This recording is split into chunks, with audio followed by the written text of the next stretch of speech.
died. Basically, Kelsey ruined the show once when she come back in and basically evicted Mitch on Raoul's week.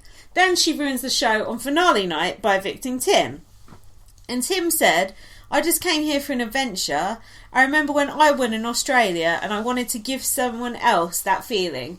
Lies, wicked lies, or does he actually really care about other people's feelings? Oh, lies begat lies, so the question is irrelevant. But the thing is, he got booted, so it's not his place to say, oh, I threw it. Yeah. So it's stupid. Yeah. What he's saying is stupid. What did he say in the exit interview? Because I haven't heard it yet. What he was bullshit was he spinning? He was trying to go, oh, I wasn't bothered, and this, that and the other, and like, oh, you know, like, it's a different format, and I didn't really care, and this, that and the other, so... Did he care, though? Yeah, I thought he did care. Did Rob have a go at him a bit? Yeah, Rob was like, you played a wicked game. Yeah. Why'd you throw it away? Did he? Yeah. Oh, good. Did Rob have a go at the brothers?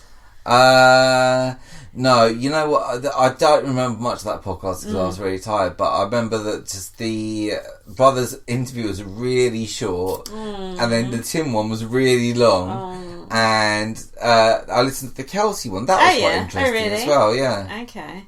Do you know what? I know it's not there yet, but I actually feel sorry for the brothers.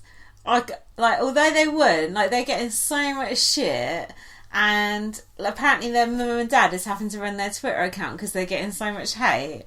And I just think, I feel sorry for them.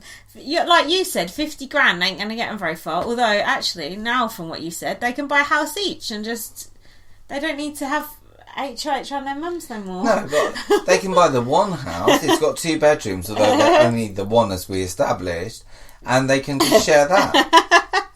The rest is just chump change. On that Google Hangout that we watched, yeah, you could see Phil like wanted to speak, but he obviously knew by now that everyone hated him, and he was like going, "Oh, Nick, you speak." And I just felt really sorry for him. It's like, imagine us two, like, we think we're like the shit, and then we come out of our podcast land and people like, everyone hates us and thinks we're twats, and then we have to be all like cowed and like change the way we act about things. It'd be horrible, wouldn't it? No, it wouldn't, because I think the difference is if you on Big Brother Britain and you come out and say you won or you lost or whatever, and if people were saying, oh, you're a complete arsehole on Twitter, like literally 100% of people said you're an arsehole, as long as you've got like a lot of tweets, it doesn't matter, it just means you're famous. It's only tweets anyway, who cares? You got the money. You can buy as many whatevs hats as you like, as many slogan t-shirts as you like. You've won it. You did that Chilltown impression, upset people like fuck, acted like you were fucking boss of the house, and you actually won it. So what the fuck can people actually say to you at the end of the day? Nothing, because you won it. But it's still a bad ending to a good show. It's better than last year when fucking Sarah Hanlon won. She did nothing to deserve it. If you think about it, for the brothers, they, like what Derek Levasseur said, they come in a massive target and they survived and survived and survived. And it's true, they had to win loads and loads of competitions at the end, but the fact is they still won those competitions at the end. If you can argue, Tim fucked up, Cassandra fucked up, Kelsey shouldn't have taken the brothers, or should she? No, Kelsey would have lost whatever she did. But you can argue the brothers deserved to be there because they were there. Mitch wasn't there. The others weren't there. The brothers were there, right? But Kelsey could have cut the brothers and took Tim, though. Tim would have won. Tim would have trounced her. Even Jared and Raoul would have voted for Tim. Well, they wouldn't have. But it goes back to what we're saying about Kelsey playing an honest game, and she was tight with those brothers. Yeah. What was it? Grab an arse? Well, yeah. So were you disappointed to see Tim go out with a whimper? We've kind of covered that, haven't we? Yeah, I was disappointed, yes. It would have been so good if he'd been like 2-time Big Brother winner Tim. That would have looked good on his Twitter thing, wouldn't it? It would. But he came second on Celebrity Apprentice Australia as well. So second on Celebrity Apprentice, first on Big Brother Australia, third on Big Brother Canada. So he's going down. Yeah, fourth on BBUK. Now. And fifth on MasterChef.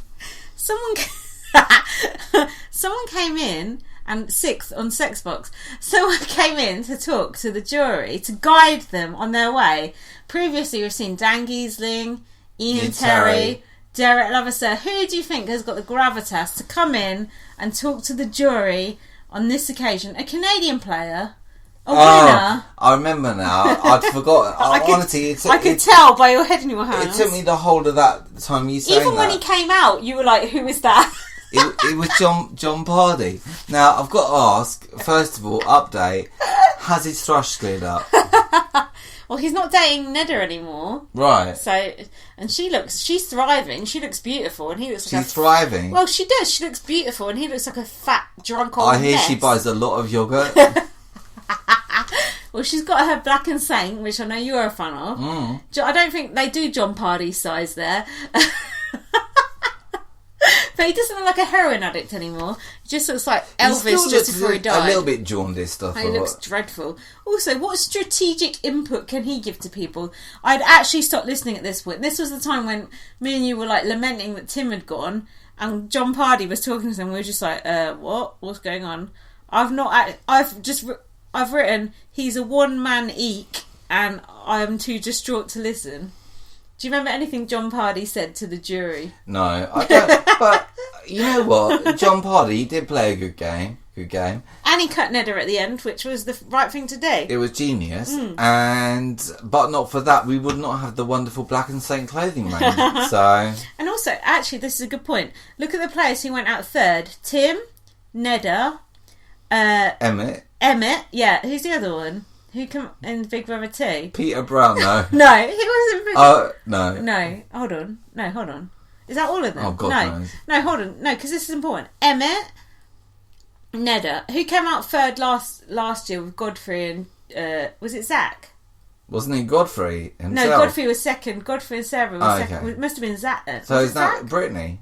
Oh, fuck knows. It was one of those. Anyway, what I'm saying is third place is normally a good player goes out in third. Yeah. Because if you're smart, you know to cut that person in third. So I think Tim, Emmett and Neda are actually a good example of people who are good people to get rid of in third. You know what I'm saying? Tim didn't seem to understand.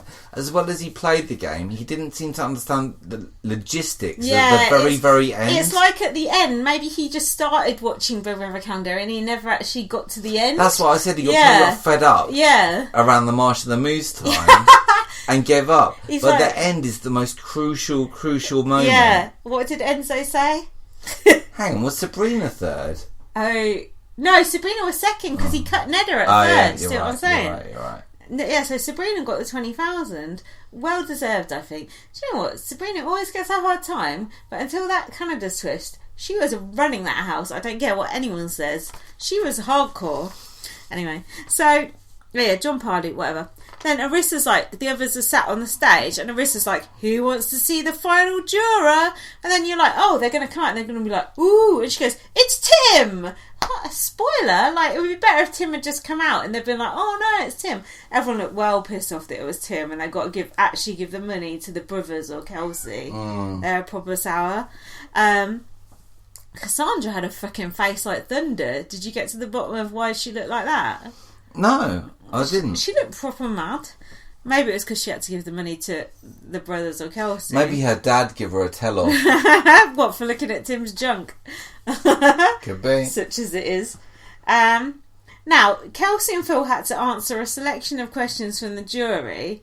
I don't suppose you can remember any of them, but I thought it was best summed up by what Maddie said, which was, to the brothers, you were in two places at once and you're still thick as fuck.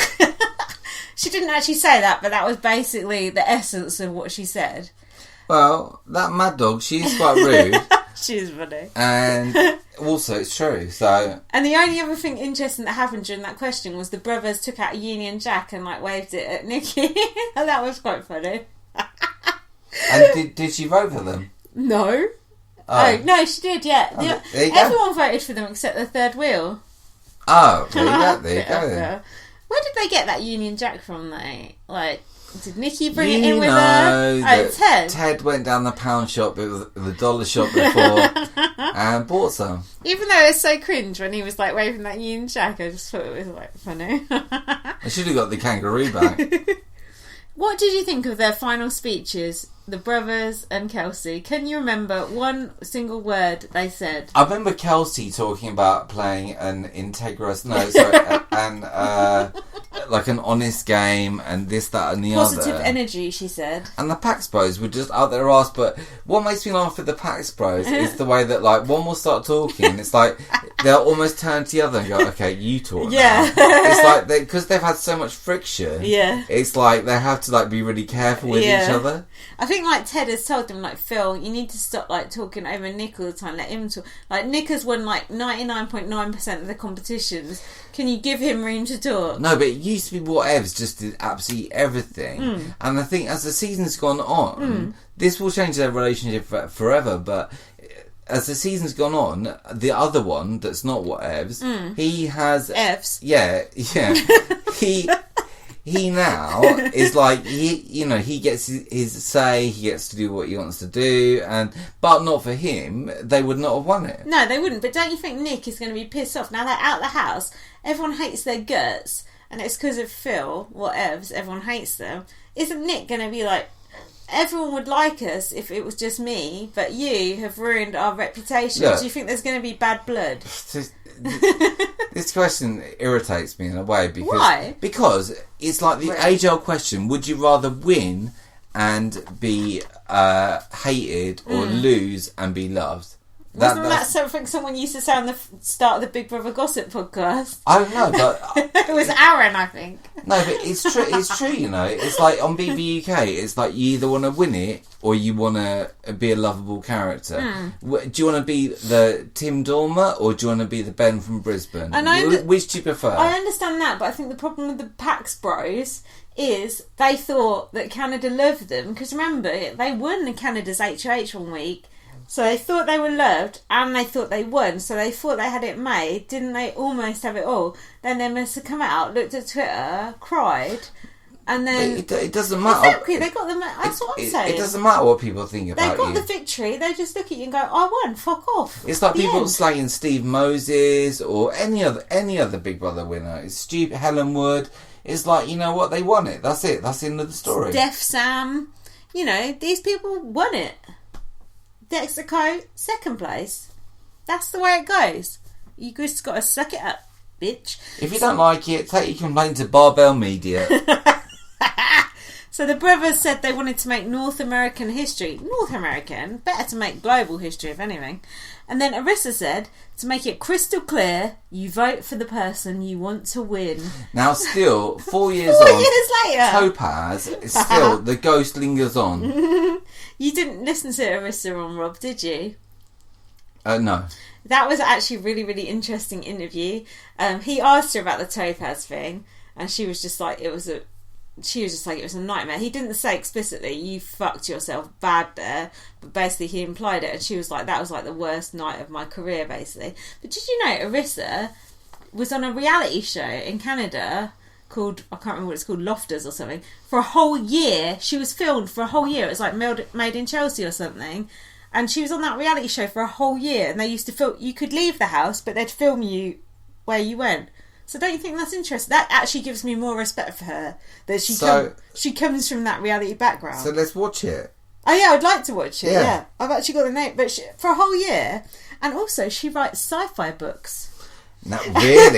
Now that I would like to read. That interview is actually really interesting. What sort of sci-fi? Has she got any really good ideas? Or... I can't remember. But Rob was like talking to her and he's like, oh, anyway, Rissa, I know you've got to go now. And she's like, no, you're good. She's like, I've got another 15 minutes or so to talk. And she just carried on talking. I thought that was cool. Maybe it's conceivable that, considering what you just told me, that her dress sense is actually from the future, and that's why to our primitive brains we don't see how fashionable she is. Oh my god, that makes complete sense. It does. It doesn't explain Kelsey, but it does explain Arissa.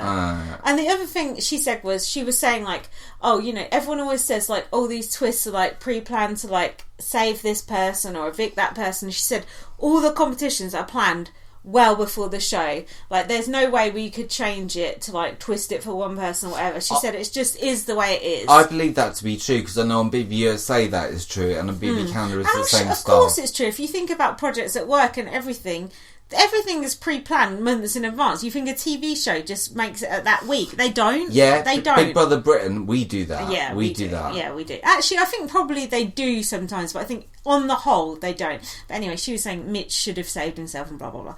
That was when she fell down a bit. But she's got to toe the party line a bit. But still, Chembo